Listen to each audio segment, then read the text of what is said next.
Good morning all Indians. मैं जो channel पर से रिसर्च जो आपसे शेयर करने वर्ल्ड कम्युनिटी से यूनिवर्सिटीज से आज जो मुख्य जो रिसर्च का टॉपिक टाइटल जो रहेगा वो जॉब राइट यानी रोजगार का अधिकार पर रहेगा। बार बार ड्राइवरों द्वारा असंगठित क्षेत्र में कार्य कर रहे कार्मिकों द्वारा, मजदूरों द्वारा और अल्प वेतन भोगी जो बहुत कम वेतन पर काम कर रहे हैं उन लोगों द्वारा बार बार पूछा जा रहा है कि रोजगार का अधिकार जिसके लिए चाइना लड़ाई लड़ रहा है युद्ध स्तर पर, ये क्या है, इस राष्ट्र को क्या फायदा हो, जनता को क्या फायदा होगा, इससे आपको अपराध कम करने में कैसे सहारा मिलेगा समाज और राष्ट्र को। अनेक बात लोगों के जहन में उठी कि रोजगार का अधिकार है क्या। 18 साल का होते ही राज्य से अधिकार के रूप में रोजगार की मांग करें कि मुझे रोजगार दो। मैंने पहले कहा था कि 28,000 के वेतन से ऊपर, मासिक वेतन से ऊपर की नौकरियां नहीं देंगे, चाहे कोई डॉक्टरेट पीएचडी होल्डर्स मांग करे, चाहे एमबीबीएस करे, चाहे वेटरनरी सर्जन करे, एमएससी बीएड करे या आम ड्राइवर करे, बागवान करे। एक क्यूबा मॉडलिंग की मैं बात कर सकता हूँ। स्विट्जरलैंड जैसे, फिनलैंड जैसे देशों में भी इस तरह की व्यवस्था है जहाँ सबसे सुखी जीवन माना गया है। संगठित क्षेत्र में जो लोग काम कर रहे हैं, जहाँ चपरासी भी, पुराना और बूढ़ा चपरासी, बूढ़ा मेरा मतलब ये 50 साल से बड़ा चपरासी जो 50,000 रुपये वेतन ले रहा है उसे 28,000 रुपये में बड़ी नफरत आ रही है। शिक्षक जो लाखों ले रहा है उसे बड़ी नफरत आ रही है कि बेवकूफ़ क्या बात कर रहा है। निश्चित रूप से 2% लोगों को झटका लगेगा जॉब राइट में। 28,000 से वेतन ज़्यादा किसी का नहीं निकलेगा राज्य खजाने से, जन खाते से। और आपको चोर, उचक्के और भिखारी दिखाई नहीं देंगे जो कहते हैं कि पेट के लिए पापी पेट पता नहीं क्या करवाता, पापी पेट काम करवाएगा, पापी पेट सड़कों पर सफाई करवाएगा, पापी पेट सड़कों पर पेड़ लगवाएगा और डंडा लेकर पहरा दिलवाएगा। पापी पेट इन गंदे धंधों को छोड़ देगा। जब रोजगार के अधिकार हुए सबसे पहले हरियाणा और पंजाब जैसे राज्यों से और हिमाचल, उत्तराखंड जैसे राज्यों से कहूँगा, और दिल्ली भी शामिल है, जिनके पास अच्छी खासी आर्थिक सेहत भी है और एक सीमित जनसंख्या भी। इसके लिए पहले हाथ आजमाएं। मैं हमेशा जब भी कोई बात चलती पहले कहता हूँ कि हरियाणा की नीतियाँ उत्तर प्रदेश की बीजेपी सरकार, राजस्थान की कांग्रेस सरकार और दिल्ली और पंजाब की आप सरकार ग्रहण कर सकती हैं। कहने मतलब यहाँ दलगत बात नहीं है, कोई भी दल इसके लिए आगे आए, समर्थन में आई।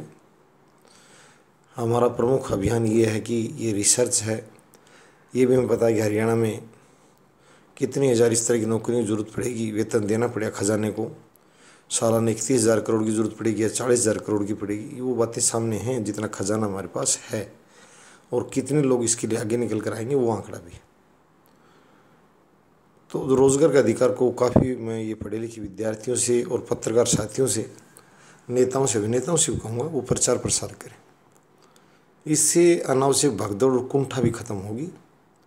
ये नौकरी को सिर्फ इतना माना जाएगा अच्छे से काम करो, शिक्षा लेकर, और एक सम्मानित सा वेतन पाओ।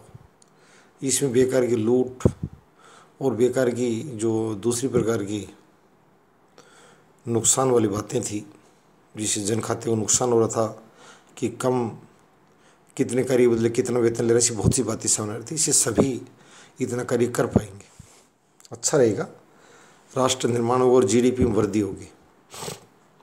ये बात भी मैं हर यूनिवर्सिटी के जो इकोनॉमिक्स के जो हेड्स हैं उन सभी साथियों से कहूँगा, वर्ल्ड लेवल पर हो चाहे इंडिया लेवल पर हो, कि जॉब राइट 28,000 पर मंथ पर थोड़ी बात कर ली जाए और ज़्यादा ऊंचे वेतन की नौकरियों का भारत में निर्माण किया भी नहीं जाए।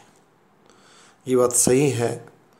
मुझे याद है एक बार वित्त मंत्री महोदय एनडीए सरकार के ने कहा था रिजर्व बैंक के गवर्नर को हटाते हुए कि ज़्यादा इनकी सीख की ज़रूरत नहीं है, जैसे पढ़े लिखे बच्चे और बहुत हैं, हमें हमारी नीतियों की अनुपालना करवानी है जहाँ से हम निर्वाचित होकर आए ताकि उनको संतुष्ट कर सकें। यहाँ यूके की नीतियाँ नहीं लगानी है। लंदन स्कूल ऑफ इकोनॉमिक्स का जो प्राध्यापक था, उसकी नीतियाँ इंग्लैंड के अनुकूल थी। तो बात भारतीय वित्त मंत्री की सही थी कि हमें यहाँ लोगों को संतुष्ट करना और देश को किस ढंग से चलाना, ये सोचना है।